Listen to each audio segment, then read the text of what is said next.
কি করছে স্বৈরাচারের পা চাটছে। শেখ হাসিনাকে আপনারা জায়গা দিয়ে ওখান থেকে শেখ হাসিনা বাংলাদেশের বিরুদ্ধে ষড়যন্ত্র করবে। আমাদের চোখের সামনে ট্রাক থেকে লাশ ফেলে দিছে পুলিশ বাহিনী। আমাদের চোখের সামনে ভ্যান ভর্তি লাশকে আগুনে পুড়ে দেওয়া হয়েছে।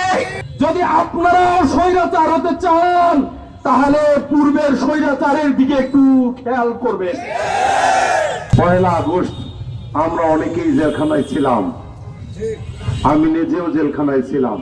24 সালে যখন আমরা স্লোগান দিতাম তুমি কে আমি কে রাজাকার রাজাকার, কে বলেছে স্বৈরাচার স্বৈরাচার, কে এসেছে পুলিশ এসে কি করছে স্বৈরাচারের পা চাটছে।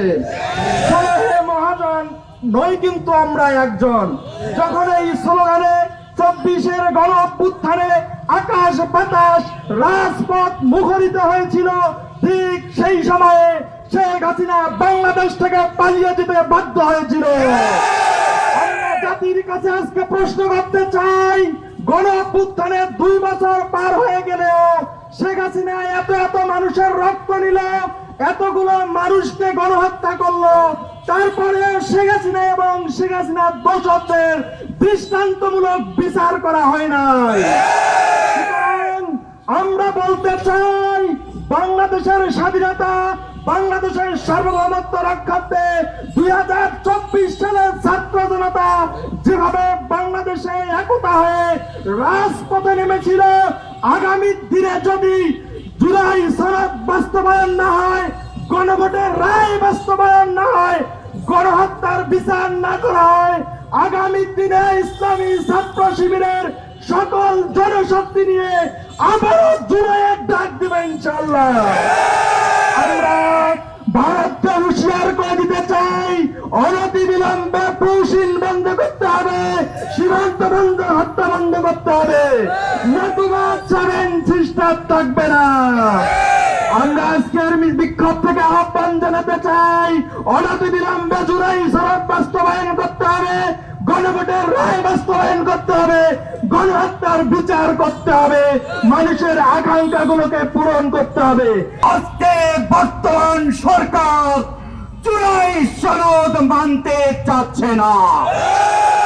আমাদের দায়িত্বহীন বিষয়ে দৃঢ় কণ্ঠে উপস্থাপন করতে চাই, জুলাই সনদ মানতেই হবে। পরিষ্কার ভাবে মানবেন অথবা পানিটা ঘোলা করে হলেও মানতে হবে। 3টি কথা বলবো। 2 নম্বর কথা, ভারত সরকারকে বলবো, শেখ হাসিনাকে আপনারা জায়গা দিয়ে ওখান থেকে শেখ হাসিনা বাংলাদেশের বিরুদ্ধে ষড়যন্ত্র করবে, এটা আমরা মেনে নেব না। আপনারা যদি বন্ধু রাষ্ট্রের পরিচয় দিয়ে থাকেন, আপনাদেরকে বন্ধু রাষ্ট্র মনে করি আমরা, অনতি বিলম্বে 18 কোটি মানুষের প্রতি সম্মান প্রদর্শন করে শেখ হাসিনাকে অ্যারেস্ট করে আপনি পাঠিয়ে দেন। 3 নম্বর কথা, আগামী দিনে শহীদ জুলাই শহীদের রক্তের বদলা নিতে জুলাইয়ের সনদ বাস্তবায়ন করার জন্য বাংলাদেশ জামাত ইসলামী কর্তৃক তথা 11 দল কর্তৃক যদি আপনাদেরকে রাজপথে ডাকা হয়, আপনারা জীবনকে বাজি রেখে রাজপথে আসতে রাজি আছেন? হাত দেখা। 1 আগস্ট আমরা অনেকেই জেলখানায় ছিলাম, আমি নিজেও জেলখানায় ছিলাম। গত 2 বছর আগে 1 আগস্ট জামাতকে নিষিদ্ধ করা হয়েছিল। তারা জামাতকে নিষিদ্ধ করেছিল আন্দোলন থামানোর জন্য। যখনই তারা জামাতের দিকে হাত বাড়ালো, তখনই তাদের হাত পড়ে গেল, ঠিক কিনা? আজও যদি কেউ জামাতের দিকে হাত বাড়ানোর চেষ্টা করে, তাহলে তাদের হাত জনগণ পড়ে দেবে ইনশাআল্লাহ। প্রিয় ভাইয়েরা আমার, একসাথে দুটি ভোট হলো, গণভোট, জাতীয় নির্বাচন। একটি গোস্ত আর একটি ঝোল। গোস্ত খাবে, ঝোল খাবে না। জুলাই এসেছিল রাজনৈতিক জমিদারিত্বের অবসানের জন্য।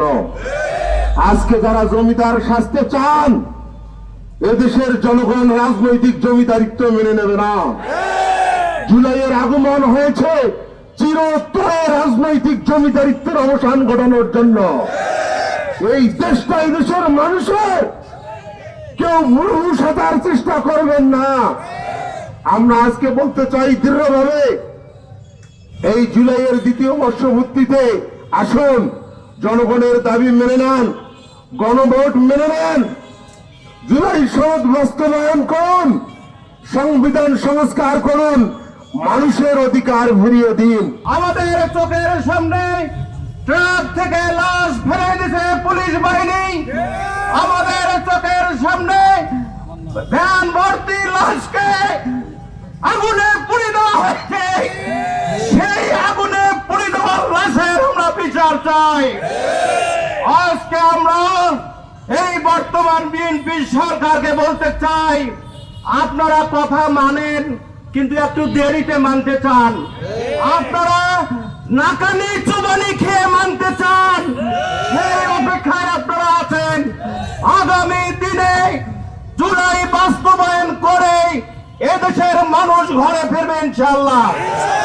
আপনাদের এই জমিদারির যে ইতিহাস রচনা করতে চান, জনগণ সেটা হতে দেবে না। আসুন আমরা সবাই ঐক্যবদ্ধভাবে আমরা জনগণের দাবি আদায়ের জন্য সোচ্চার হই। আশ্চর্যের সাথে লক্ষ্য করলাম যে এই জুলাইকে নিয়ে আমরা গর্ব করি, সেই জুলাইয়ের 2 বছর পেরিয়ে গেলেও যারা খুনি, যারা নিজেদের শরীর রক্তে রঞ্জিত করেছে, যারা নিজেদের হাতকে রক্তে রঞ্জিত করেছে, সেই খুনিদের বিচার এখন পর্যন্ত এই বাংলার জনগণ দেখতে পারে নাই। আমরা দেখেছি বাংলাদেশে 1 সপ্তাহের ব্যবধানেও একটা মামলার রায় করা সম্ভব। সেই মামলাগুলো হওয়ার পরে 1 সপ্তাহ না, 1 মাস না, 1 বছর না, 2 বছর পেরিয়ে গেলে এখন পর্যন্ত তাদের কোনো রায় আমরা দেখতে পারতেছি না। সম্মানিত লালমনিরহাটবাসী, আমরা ইতিমধ্যে দেখেছি বাংলাদেশে আইন শৃঙ্খলার চরম অবনতি ঘটেছে। আমাদের দুর্ভাগ্য, আমাদের বাংলাদেশে একজন স্বরাষ্ট্র মন্ত্রী নামক একজন মন্ত্রী আছেন। সেই মন্ত্রী সকল মন্ত্রণালয়ের ব্যাপারে এক্সপার্ট হলেও নিজের মন্ত্রণালয়ের ব্যাপারে কোনো খোঁজ খবর রাখেন না। আমরা আশ্চর্য হয়ে দেখছি বাংলাদেশে নিয়মিত খুন হচ্ছে, ধর্ষণ হচ্ছে, রাহাজানি হচ্ছে, চাঁদাবাজি হচ্ছে, কিন্তু স্বরাষ্ট্র মন্ত্রণালয়ের চোখ ওই দিকে কোনো অবস্থাতেই নাই। ওই দিকে তার চোখ অন্ধ অবস্থায় আছে। অথচ এই জুলাইকে যারা বাস্তবায়ন করেছে, যারা নিজেদের রক্ত এই পিচ ঝাড়া জমিনে বিলিয়ে দিয়েছে, সেই জুলাই যোদ্ধাদের চোখ উপরে নিতে তাদের কোনো দ্বিধা নাই। আমরা বলে দিতে চাই আপনারা বর্তমানে সরকারে আছেন, কিন্তু আপনাদের এটা মনে নাই যে আপনাদেরকে যারা সরকারে নিয়ে এসেছে তাদের এই রক্তের ঋণ আপনারা শোধ করেন নাই, শোধ করতে পারবেন না। আপনাদের অবস্থা এরকম, আপনারা শুধু আপনাদের নিজেদের ব্যক্তির যতটুকু স্বার্থ, এই স্বার্থ ছাড়া আপনারা আর কেউ কিছু দেখতেছেন না। আপনারা তো এরকম। আপনাদেরকে বলতে চাই যে যেই মোল্লার ওসিলায় আপনারা সিন্নি খাইছেন, সেই মোল্লা তো আপনারা চিনলেন না, বরং সেই মোল্লার এখন রক্ত নিয়ে আপনারা ছিনিমিনি খেলতেছেন। আপনাদের কাছে আমরা উদাত্ত আহ্বান জানাই, যেই জুলাইয়ের জন্য রক্ত গেল, যেই জুলাইয়ের জন্য প্রাণ গেল, যেই জুলাইয়ের জন্য অঙ্গ প্রত্যঙ্গ বিলিয়ে দেওয়া হলো, সেই জুলাই সনদ বিলম্বে বাস্তবায়ন করতে হবে। জনগণ যেই আকাঙ্ক্ষা, তাদের যেই ইচ্ছা, এই ইচ্ছার প্রতিফলন ঘটিয়েছিল ব্যালটের মাধ্যমে, সেই গণভোটের রায়কে বাস্তবায়ন করতে হবে। সম্মানিত লালমনিরহাটবাসী, আমরা এখান থেকে বর্তমান সরকারকে জানিয়ে দিতে চাই, যদি আপনারা মুরলিপনা করেন, যদি আপনারা স্বৈরাচার হতে চান, তাহলে পূর্বের স্বৈরাচারের দিকে একটু খেয়াল করবেন। বাংলাদেশে আর স্বৈরাচার কখনো প্রতিষ্ঠা লাভ করবে না।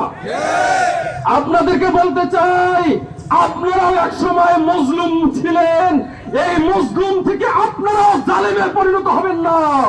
যদি জালেমে পরিণত হতে চান, তাহলে বাংলাদেশের 18 কোটি মানুষ, বাংলাদেশের 18 কোটি জনগণ কিভাবে এই জালেমকে শায়েস্তা করতে হয় সেটা আপনাদেরও জানা আছে। সম্মানিত লালমনিরহাটবাসী, আমরা সর্বশেষ বলতে চাই, আপনারা অনেক দিন নিয়েছেন, নির্বাচন হয়েছে, সরকার গঠন হয়েছে, তো দেখি নাই। আমরা চাই জনগণ যেই জন্য ভোট দিয়ে আপনাদেরকে সরকারে নিয়ে গেছে, যদি আপনারা সেই আকাঙ্ক্ষা পূরণ করতে ব্যর্থ হন, তাহলে আপনাদেরকে এই ব্যর্থতার দায় নিয়েই আপনাদেরকে এখান থেকে বিদায় নিতে হবে। আমরা চাই আপনারা সসম্মানে বিদায় নেন, কোন অবস্থাতে স্বৈরাচার হয়ে বিদায় যেন আপনাদের না হয়। আমরা আপনাদের বন্ধু, আমরা আপনাদের শত্রু না, আপনাদেরকেও আমরা শত্রু মনে করি না। আমরা চাই আপনাদের সফলতা, কিন্তু যদি এই সফলতার কারণে সফলতা নিয়ে আসতে আপনারা না পারেন, যদি ব্যর্থতায় পর্যবেসিত হয়, তাহলে বাংলাদেশের এই মানুষ আপনাদেরকেও ক্ষমা করবে না।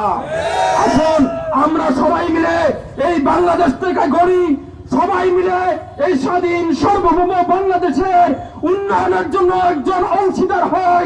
সবাইকে নিয়ে আমরা এই বাংলাদেশকে গঠন করতে চাই।